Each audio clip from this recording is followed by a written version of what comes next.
Sometimes you run across an author and the only thing you recognize about that author is their name and the fact that you haven't read anything by them before, but that if you ever get the opportunity, you certainly should.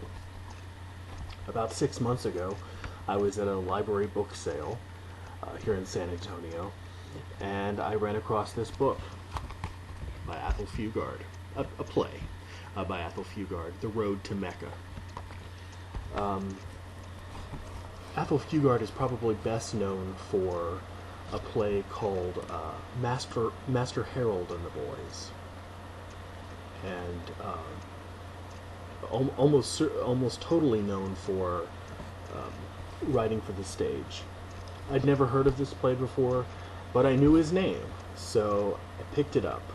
50 cents. Can't go wrong, right? It's quite an interesting play, and it has 3 characters in it. That's all. 3 characters in it. It's very short. It's, as most plays are, it's 76 pages long, and it's a beautiful piece of work. Helen, whose husband's death has caused her to stave off various bouts of depression and battles with, to use her word, darkness, has recently rediscovered her gift for sculpture in the play.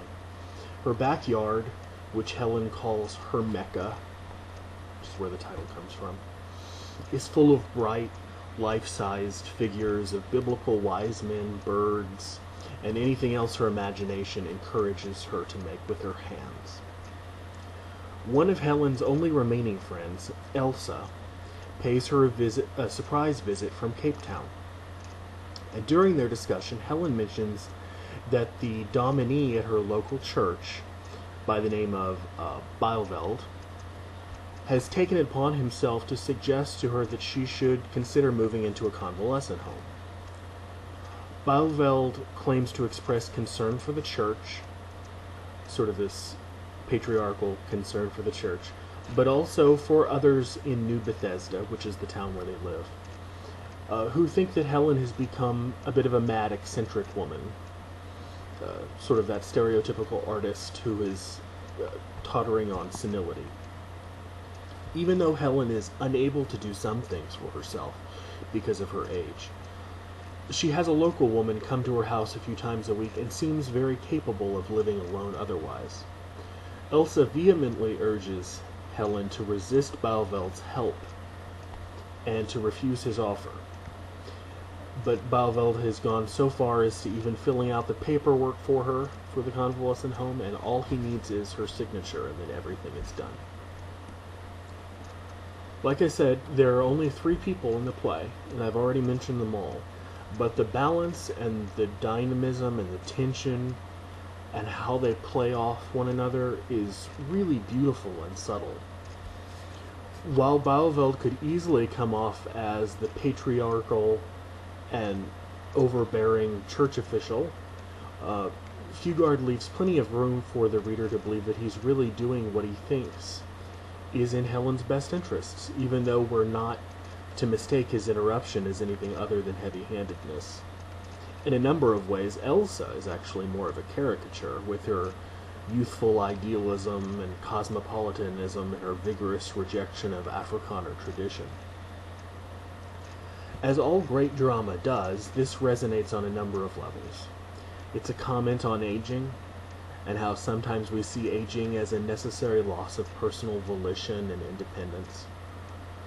The disagreements between Bielveld and Elsa embody many of the dualisms that South Africans were dealing with 30 years ago and to some extent continue to deal with today. The rural versus the urban, the religious versus the secular, a conscious effort to crush artistic openness and personal freedom versus a volitional effort to let that openness, or eccentricity as Bielveld calls it, flourish and prosper. It might strike some as interesting that for a play written in apartheid South Africa, this was written not too long before apartheid was ended in the mid-80s. It was written in the mid-80s, of course apartheid didn't end until after that. That I haven't mentioned race. it's not really a major theme, actually. It's there, but not a major theme. Its presence is almost as insidious as Baalveld's itself. Elsa is worried about her privilege, her white privilege, especially how it might impinge upon the lives of others in compelling and sincere ways. On the way to visit Helen, Elsa gave a ride to a young black woman with a child. And for her entire visit and her entire drive to Helen's house, she's haunted by what might have happened to her after they parted. By the end of the play, Elsa and Helen have rebuilt the trust that was compromised by Helen being ambivalent to stand up to Baalveld. Like I said, Athol Fugard is perhaps South Africa's greatest living playwright. Certainly his best known, it's the best known playwright there, known for Master Harold and the Boys. And it's really beautiful, and I didn't even find this out until after I'd finished reading it, but this is based on the life of a real Helen-like woman, whose name was also Helen, and she was also an artist. Her name was Helen Martins, Martins. Her former home, which is called the Owl House, is now a museum, and you can see pictures of it online. It's a beautiful house. She decorated it herself. In fact, her backyard is full of many of the same kinds of sculptures and pieces of art that you would just imagine the Helen of the play having in her backyard. It brings up a lot of interesting questions about history, race, age, the church. I wouldn't expect anything less from Athol Fugard, and now I want to go out and read everything he's written. The Road to Mecca by Athol Fugard.